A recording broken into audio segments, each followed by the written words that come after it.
What does doing Enneagram work entail? The Enneagram invites us into what is called the universal growth process. The universal growth process is easy to remember. It's 5 A's, and it will likely sound familiar to you.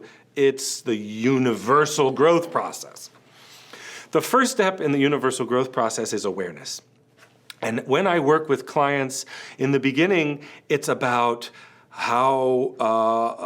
discovering our own patterns and thoughts. And I have exercises and tools and techniques that can cue you to become more aware, to notice. Hey, I say this a lot. Or to notice. Whenever this happens, I feel this inside, right? There's a lot that goes on we don't notice. And awareness is the first step.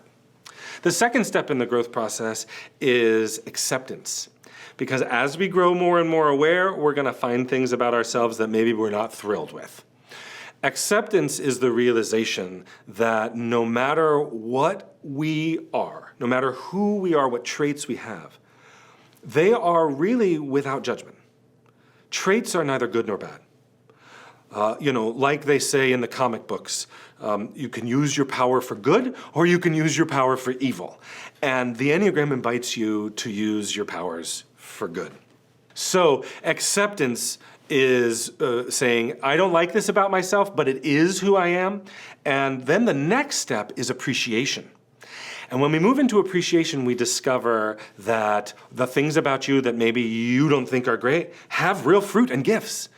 And we can turn them around. We can use them in new ways. We can watch them grow and blossom into the gifts that you've been given. Because the good news and the bad news is the same, right? The blessings, the curses, the struggles, the triumphs, they all are born from the same aspects of who you are.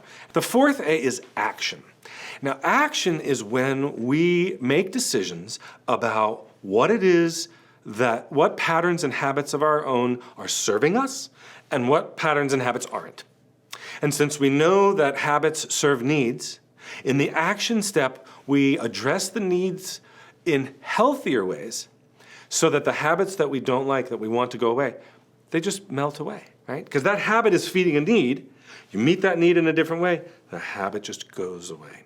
So that action part, it's hard work, right? It's not just gonna be like that. But the promise is that as we move from awareness to acceptance to appreciation to action, that will lead to that last A, which is adherence.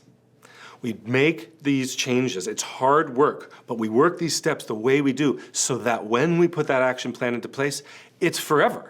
It's who you are now. It's the next part of your life. And it's not just for this week or, you start on the 1st of January and by February you're done. That's no good. We have to work these steps so that we can grow in ways that are sustainable and health that is sustainable. If you're like me, there are probably some people in your life that you would like to get along with better. My wife and I used to have the same fights over and over again until we learned why and how we were fighting when we learned to use the Enneagram. I've created a course so you can learn to use the Enneagram too, called Wag More, Bark Less, Using the Enneagram to Get Along with Other People. You can find out more about it just by clicking the link below.